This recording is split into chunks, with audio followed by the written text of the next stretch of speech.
코로나19가 외식 시장에서는 어떤 변화를 가지고 왔을까요? 안녕하세요, 장빅TV입니다. 코로나19가 2월 정도부터 굉장히 본격화됐던가요? 그래프를 보니까 2월 한 20일 정도부터 급격히 올라가다가 2월 29일 정점을 찍었었네요. 그때부터 조금씩 내려가기 시작하더니 지금은 일일 확진자 수가 100명 이하로 떨어졌고, 최근 한 열흘 정도 사이에 일일 확진자 수가 25명, 27명 이 정도가 되네요. 확실히 증가세가 많이 줄어들었습니다. 이제 조금씩 안정을 되찾는 것 같은데요. 이 코로나19가 여러 산업에 많은 영향을 줬지만 외식 산업에도 굉장히 큰 영향을 줬습니다. 어떤 변화를 줬을까요? 옛날에도 이런 전염병이나 질병 때문에 사회에 많은 변화가 있었겠지만 이번만큼 제가 살아가고 있는 이 세대에서 이렇게 큰 영향을 준 것은 처음인 것 같아요. 아마도 21세기에서는 지금의 인류가 처음 겪는 일이 아닌가 생각이 드네요. 관광산업이나 항공산업, 기타 제조산업에서도 큰 영향을 받았다고 하는데, 저는 제가 하는 일이 외식 프랜차이즈, 인큐베이팅 관련된 업이 있다 보니까 아무래도 외식 산업에서 어떤 영향을 줬는지가 가장 큰 관심사이긴 합니다. 그래서 제가 지금 몇 개월 동안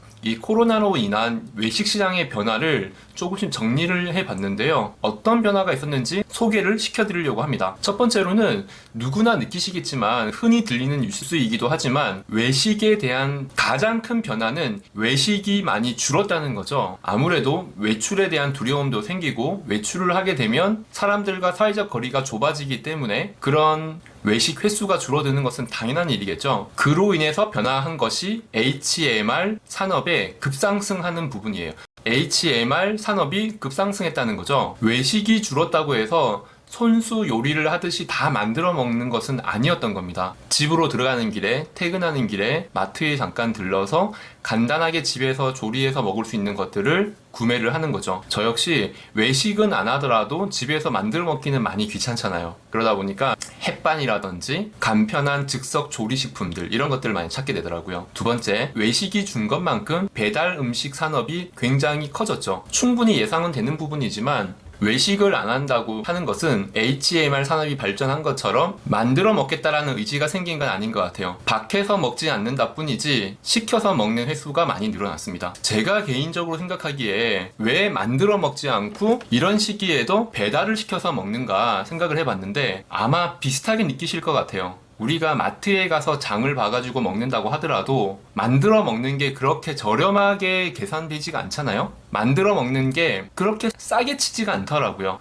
우선 장을 볼 때 이거를 이틀, 3일 먹을 거라고 생각을 하고 계산을 해보더라도 몇만 원씩 재료비가 들어가는 경우가 많고, 그것을 깔끔하게 다 처리하는 게 아니라 잔반이라든지 남은 재료들은 또 버리게 되잖아요. 그것까지 생각을 하게 되면은 차라리 배달 음식을 시켜 먹는 게 오히려 낫다고 판단되는 경우도 많았습니다. 네 번째, 드라이브 스루가 늘어남. 드라이브 스루가 많이 늘어났습니다. 우리가 드라이브 스루라고 하면은 어떤 검역, 진료소 이런 것들이 많이 떠오르잖아요. 한간에 한국에서 드라이브 스루 검역 검진, 이게 웃음거리가 되었다가 과연 한국에서 하는 저런 방식이 코로나19를 줄여가는 데 도움이 될까 조롱했던 나라들도 있었던 걸로 알고 있어요. 그런데 결과적으로 가장 빨리 벗어난 나라가 한국으로 소개되는 경우가 되게 많죠. 가장 똑똑하게, 가장 현명하게 코로나19를 대처했다라고 칭찬받는 경우가 되게 많습니다. 참 그런 얘기 들을 때는 저도 국뽕에 취하게 되더라고요. 그런데 이런 드라이브 스루 이외에도 코로나로 인해서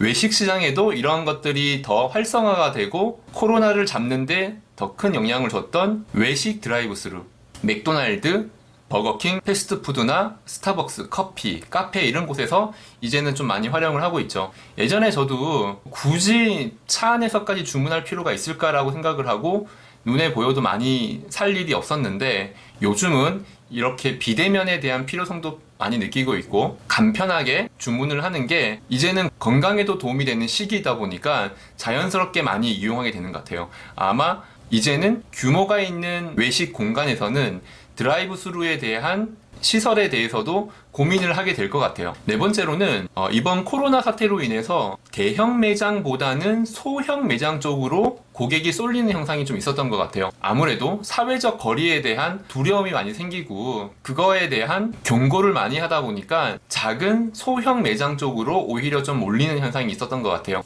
식당도 그렇지만은 카페도 대형 카페에서 오밀조밀 앉아있기보다는 소형 카페에서 잠깐 앉았다 나가거나 또는 테이크아웃 위주로 많이 활용이 됐던 것 같습니다. 여섯 번째로 테이크아웃 시스템을 확보하는 매장들이 많이 늘어났죠. 항상 내점하는 고객을 위해서 메뉴가 만들어지고 메뉴가 제공이 되었던 그런 식당들도 이제는 테이크아웃을 위해서 포장 용기를 구매하고 포장 시스템, 포장 주문 이런 것들을 많이 도입을 하게 됐어요. 저는 꼭 코로나가 아니더라도 이렇게 융통성 있게 판매를 할 수 있는 시스템을 도입을 한다는 것은 되게 필요하다고 생각을 합니다. 외식 사업을 하시는 분들은 지금도 고집스럽게 테이크아웃이나 배달을 하지 않겠다라고 생각하시는 분들은 지금이라도 유연한 사고로 테이크아웃과 배달에 대해서 고민하시기를 권해드립니다. 마지막으로 날것에 대한 두려움이 좀 생겼던 것 같아요.